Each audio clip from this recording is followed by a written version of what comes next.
Good afternoon. Good afternoon. Thank you. Our first question is from Ryan Belmore of What's Up Newport.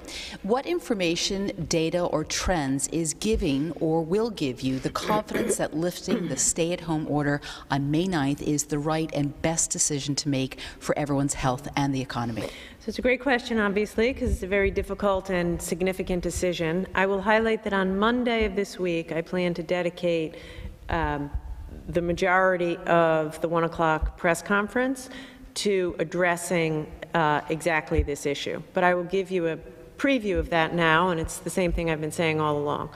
You know, in an ideal world, we would see a trend of decline in cases, decline in hospitalizations. I have metrics around making sure that we're ready for a potential surge if it comes. So how many tests are we doing per day? How quickly can we do contact tracing? And how completely can we do contact tracing? Have we stabilized the nursing home and congregate care healthcare situation? So last Monday, I went through the 6 principles that I would apply. And this coming Monday, I'm going to give more information. But it'll be a combination of factors that tell us have we passed our peak, and are we beginning to see a decline or at least a long-term plateau?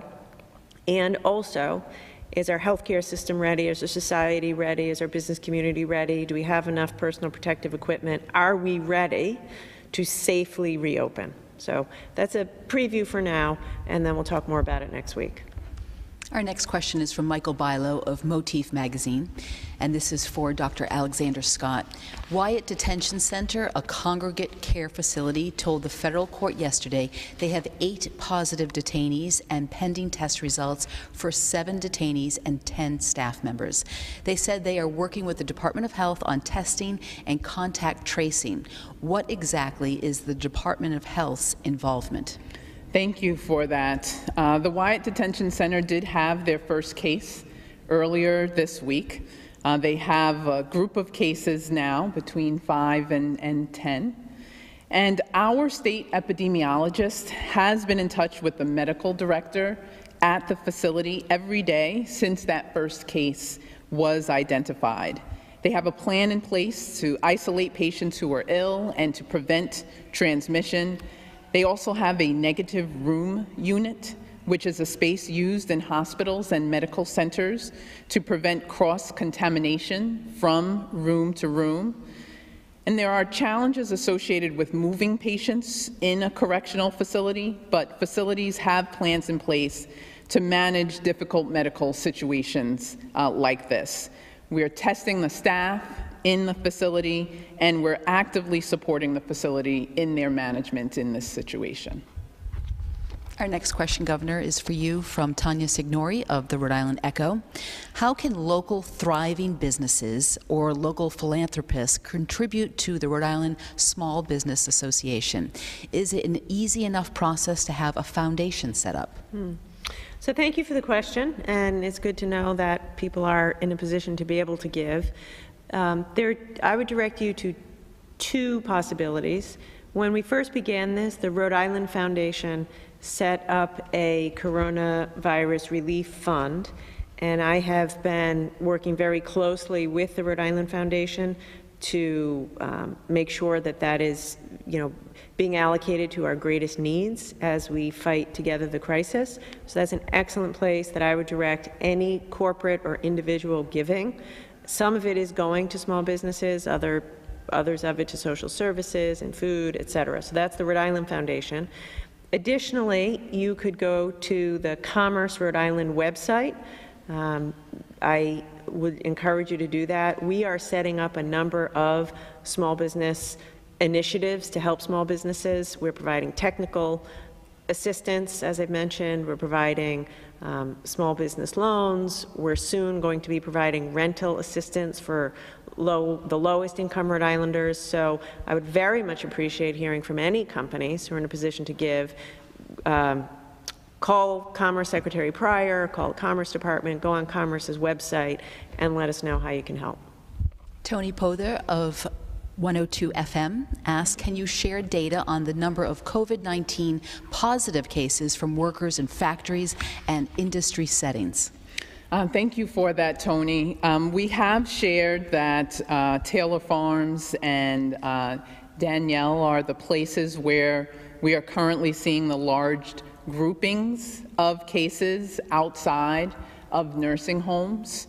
We can continue to look into data on those who are working in factories and industry settings. There are businesses with groupings of cases, but they are much smaller. We would definitely make an announcement about any workplace concerns that impact public health in terms of the risk of spreading infection, but there are no other workplaces that have that at this point. And we want to continue to use the information that we're using to help guide our outreach to communities where many of the people are from who work at the various facilities. So we appreciate the essence of your question, and instead of actually sharing business by business, unless there's a large group of cases or it has a public health implication that's important for the public to know, we want to use the data to help inform our conversations with the Latino and immigrant community, for example, and how to inform the strategies we have in place for expanding testing and the supports for services into our communities of color and those that are at highest risk of transmission. Governor, the next question is from you, for John DePietro. He notes a record number of people have filed unemployment. However, not one state worker has been laid off, furloughed, or taken a pay cut. He asks, how is this fair to the majority of taxpayers?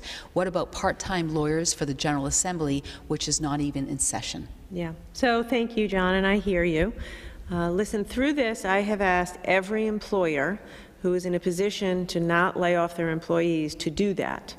And most big companies have not had layoffs. And so I'm trying to follow the same advice. As long as we are in a position to avoid layoffs, I want to try to do that. We may get to a point where layoffs and furloughs are inevitable. In fact, that's, obviously probable in light of what our deficit is going to look like. But the last thing I want to do is to contribute to the state's unemployment problem and to lay people off.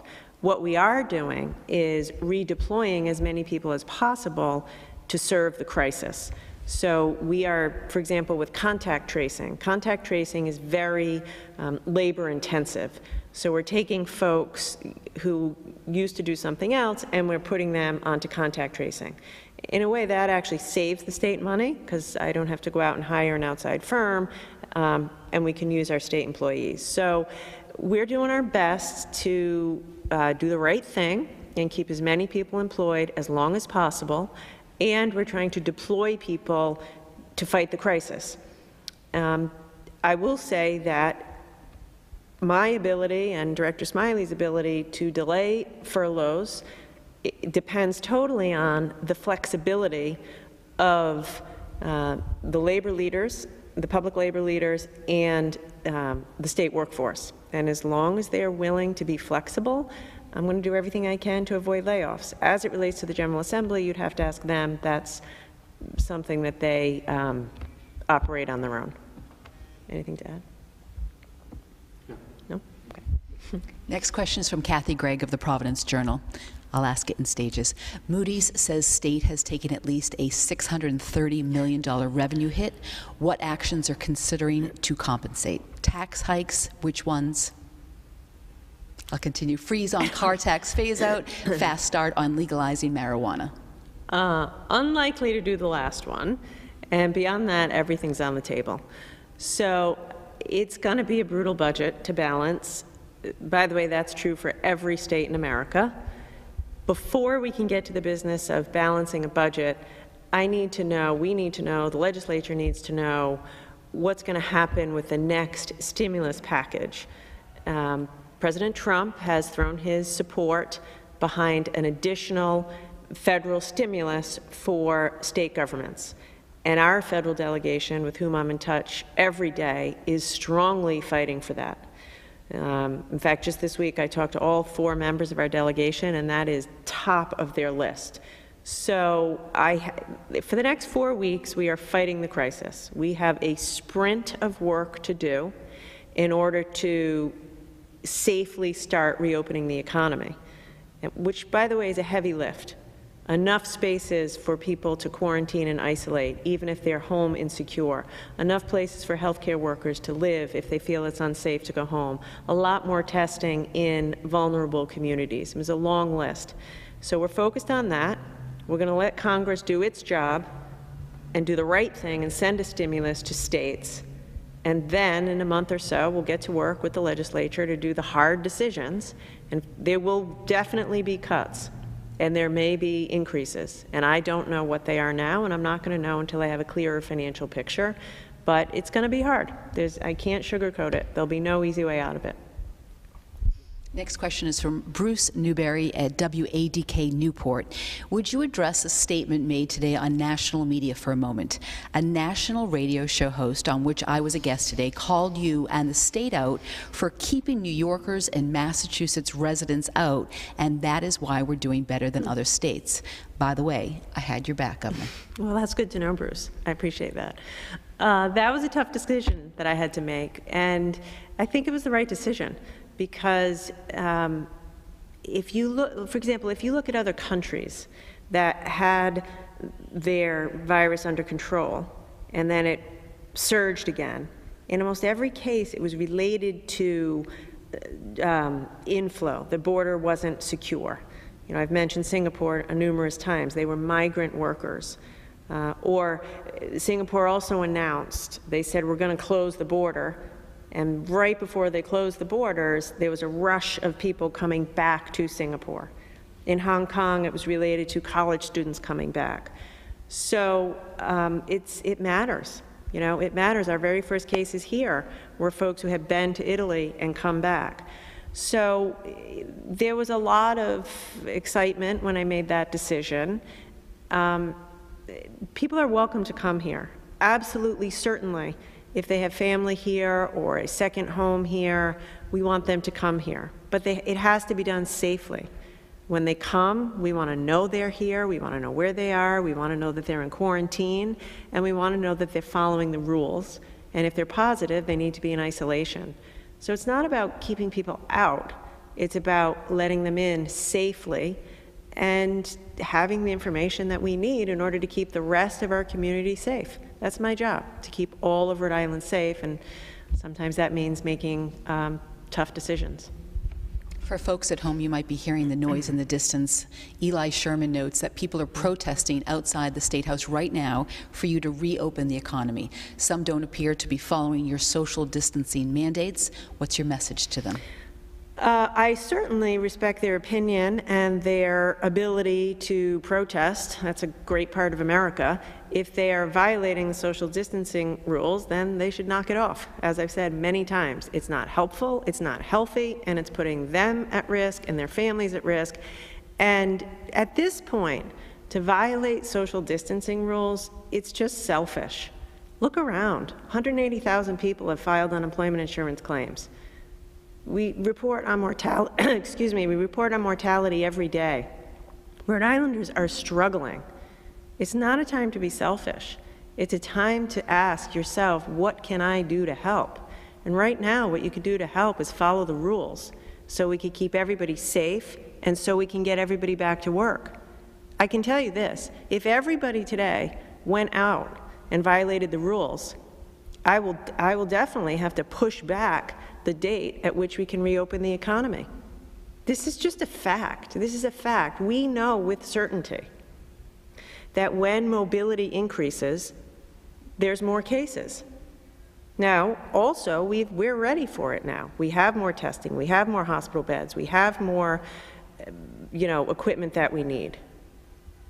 So I hear you. Listen, I want to get you back to work too. I don't want to keep anybody out of work for a minute more than they need to. But I'm not going to do it in a way that is unsafe or that I think, takes us backward to where we've been. and I'm not going to give in to my emotions, however frustrated that I might be, that we're all sick of staying home. So I'm sorry if you're frustrated. I get that. I love that you're playing a part in democracy, but do it in a way that is safe and obey social distancing, because otherwise you're going to wreck it for the rest of Rhode Island, and we all want to get back to work as soon as possible. Kate Walsh of WPRI Channel 12 asks, with local food processing facilities having many cases of coronavirus now, what can you tell us about food safety? Would there be a risk of COVID-19 living in meat and other foods? Yes, it's an excellent question. From what we know right now, COVID-19 cannot be transmitted through food. CDC, FDA is continuing to assess that. They've gone so far as to not recall any foods where there have been cases of COVID-19 in the food processing facilities. But it is something that we're continuing to assess. And for every work environment, we want to support those facilities in being able to implement the practices needed to stop the spread of transmission, allowing for cloth face coverings, supporting social distancing at least 6 feet where it's possible, making sure that people have access to hand hygiene, helping to ensure that environmental cleaning rules are, or guidelines are being followed in those facilities so that we can make it as safe as possible for people in food processing facilities, offices, or other areas where the public engages. All of these are steps towards our new normal. Thank you, Doctor. The last question today for this Saturday briefing is from Steve Clampkin. We're told some foster parents are unable to obtain milk, diapers, and other needed goods. What, if anything, is the state doing to help the foster families? So thank you for sharing that, Steve. And I will absolutely this afternoon look in on that again, because that's heartbreaking. We're doing a lot.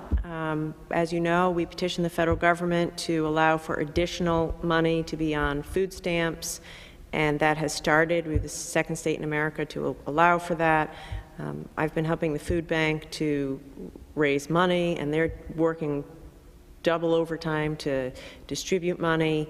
DCYF is doing its very best to be in touch with foster families. We've raised money to help family service so that they can provide basic necessities, as you say, milk and diapers. But if you're hearing that, then we're not doing enough.